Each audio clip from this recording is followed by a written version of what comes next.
Welcome back. We are discussing measures to deal with officer shortage in the Indian Army. Brigadier Sharma, we all agree that there is a shortage.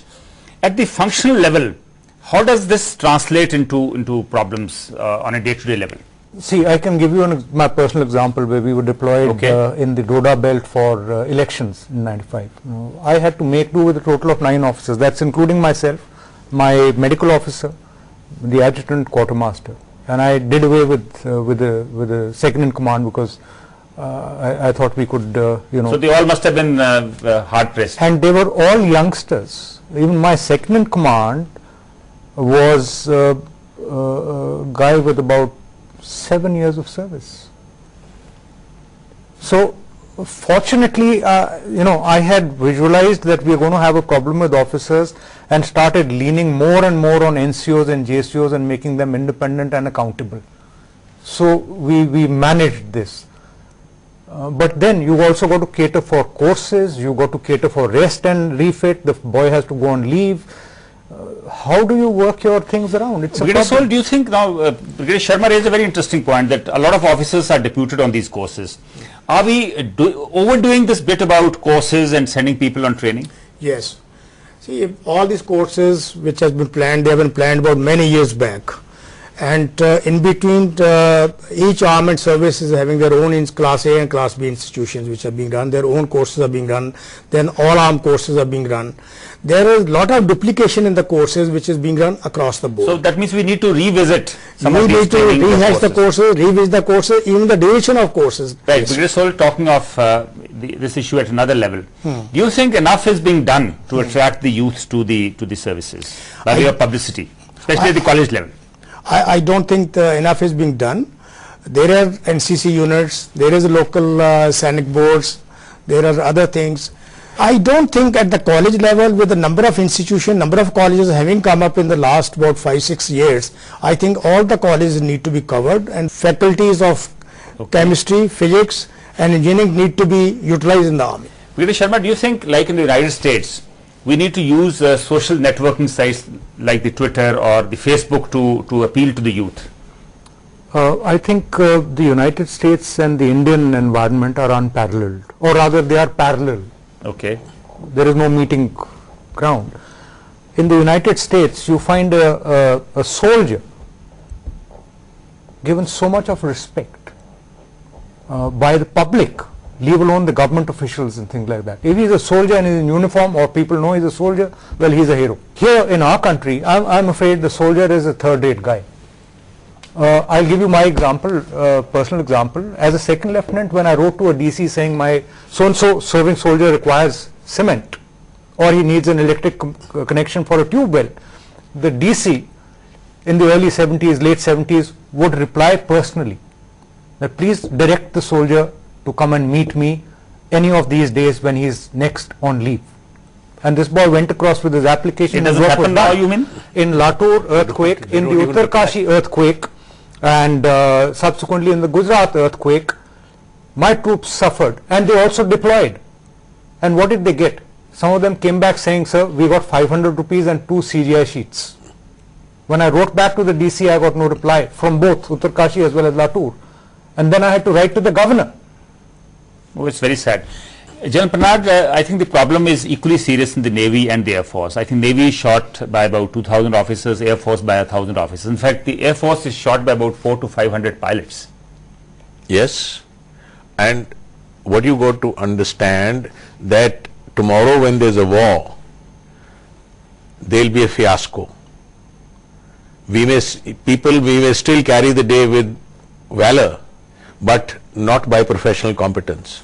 They might try and recruit officers in a jiffy, but how much time does it take, General Pranag, to train an officer to have of a certain quality? To have a good company commander level, it requires 10 years. The person has to be mature. He's got to undergo various training courses. He's got to go a number of field training exercises. So no kind. There's no quick solution. So you can't have the emergency commission kind of officers. Emergency commission, best I'll treat them as cannon fodder. So if I may add, many of them don't die also. They would much rather go into battle, not go into battle, because they know it's going to come to an end. So you get two kinds of guys, but both of them are ill trained and ill prepared to Absolutely. to lead. Brigadier Saul, since we are talking about the measures that need to be taken, I'm sure now time has come to take some drastic steps. What are your recommendations? See, basic problem lies with that we need to completely rehash our training system in the army. That is a major aspect. Then there is a requirement of a parallel induction at the certain levels. Okay. Like in the ordnance, EME and certain other technical army, there is a requirement of well qualified ammunition officers. So we have a lot of BSc physics and chemistry people available outside as a graduates, engineers. So they should be inducted at equivalent to JCO level. You can call them any rank. You said there could be direct recruitment of Yes. JCOs. Yes. Now a lot of people feel that the time has come to do away with the JCO rank and maybe rejig and restructure the whole rank structure. See, armies across the board in America, they have done it. Their sergeant majors are doing the job of even a much bigger role they are playing. So I think it is possible, but somehow given the environment in army, I don't know how it is possible to do away with this rank. Everybody has been Brigadier suggesting. Sharma, what is your opinion? Can we do I have away with the JCO rank and restructure the rank structure? I have a comment to make Okay. on the cadre review and its adverse impacts. Today I am a full colonel and suddenly you say, okay, there are 100 more vacancies for brigadiers, and I jump and become a brigadier. The resources, the dignity and grace that goes with my office is undermined. I probably will not have an office to sit in, I will not have a PA, I will not get my authorized accommodation, I will probably not get transport, it will be attached and things like that, and my authority and powers will also get curtailed. So like General Panag said, and I'm fully for this, we have an officiating system for JCOs, where a JCO officiates as a company commander, he is given additional pay and certain perks and whatever it is. You are making an officer do the job of 3 other officers, why don't you pay him that much more? Absolutely. Now another thing which has been done is the tenure of the short service officers has been increased. Has that helped? Sir, again, you call me a radical or whatever it is. But commenting on the courses, I feel that we are giving undue weightage to staff course. Staff course should be curtailed. Yes. Between senior command and staff course, we must have a merger of sorts, and it must be made obligatory, Okay. or based on your ACRs or whatever. And ACRs is another thing which I don't want to touch upon it, but I think it is being. Well, that's a subject of a separate debate altogether. Yes. You know, you So can I'm go not on touching and on, upon yes. it. But your higher command or NDC should be a competitive exam and not based on your ACRs alone, Okay. because that's where you want competence and not psychophancy.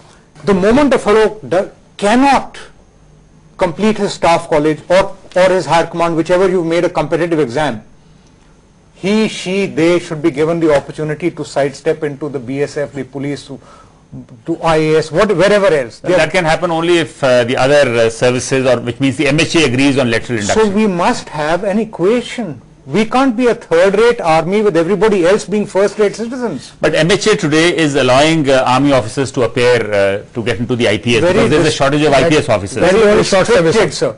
After 2611, I took the liberty of writing to the Home Minister and saying, you want to raise NSG hubs and special forces, take special forces troops who retire from the army, and you have a ready-made force state-wise, and all of us go back to our parent state. But Brigadier Sharma, if army officers were to opt for the IPS at certain levels, would that not add to the shortage in the army? It would I would say it would act contrary to that, because now I'll say, all right, I want to join the IPS, let me follow the route of the army. I'm going to be with the army for 5 years, 6 years, and I have an opportunity to join the IAS and IPS. And it should be open for regulars also. Now, Brigadier Sharma, do you think it's a good idea to increase the intake of women officers? We only have about 1100 women in the Indian Army. May I reserve my comments on this? I've got my views on this. Quickly, yes. I had the privilege of having army of women officers under me in OD Calcutta. There is a major problem. There is a major problem in the army. Firstly, for 5 years, it's just not workable, because women is just available you for only 200 working days, Okay. if you take everything into account. Okay. If it is for 10 years, slightly more. But the other problem which are created in the, which we faced in the army, I had 2 disciplinary cases. So it is a major problem at the working level. Maybe in the JAG branch, education branch, it may be certain static things. But I want to comment on it in an indirect manner. Okay. And today, some of the news channels and some of the newspapers carry bold headlines and features on rapes and misadventure. If this is what our society is like, then would you want a young girl to be sitting with, 150 men out on a limb in a picket? In statics, fair enough. General Panag, what are your recommendations to make up on the shortage of officers? One very strong recommendation is that a lot of suitable officer material doesn't make it into the army because they are deficient in English. Okay. We have to overcome it. Either we hold selection board in regional languages and then give the person who was selected, who we find fit, a chance. You learn your English in 1 year's time and then only will you be accepted in the army. Okay.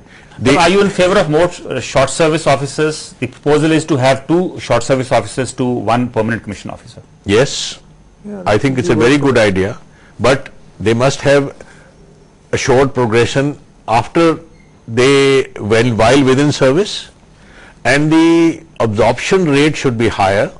Those who want to serve on and those who are suitable, they should be absorbed. What about having more women in the army? Is that a desirable thing? Other than the fighting arms, I would say yes. Right. Brigadier Sharma, if the shortage continues, do you think we might have to go in for conscription? Sir, I got 2 observations on this. Quickly. Conscriptions, yes. We may be forced to do so, and unless we get a kick on the back, we would not respond. Okay. The second thing is my compliments and salute to all the youngsters and the field commanders. They will invariably rise to the occasion and shoulder whatever responsibility we give them. They are probably the best in the world. Sadly, we are not giving them their due and the kind of respect that we need to as a nation. Which brings that question, whose nation is it?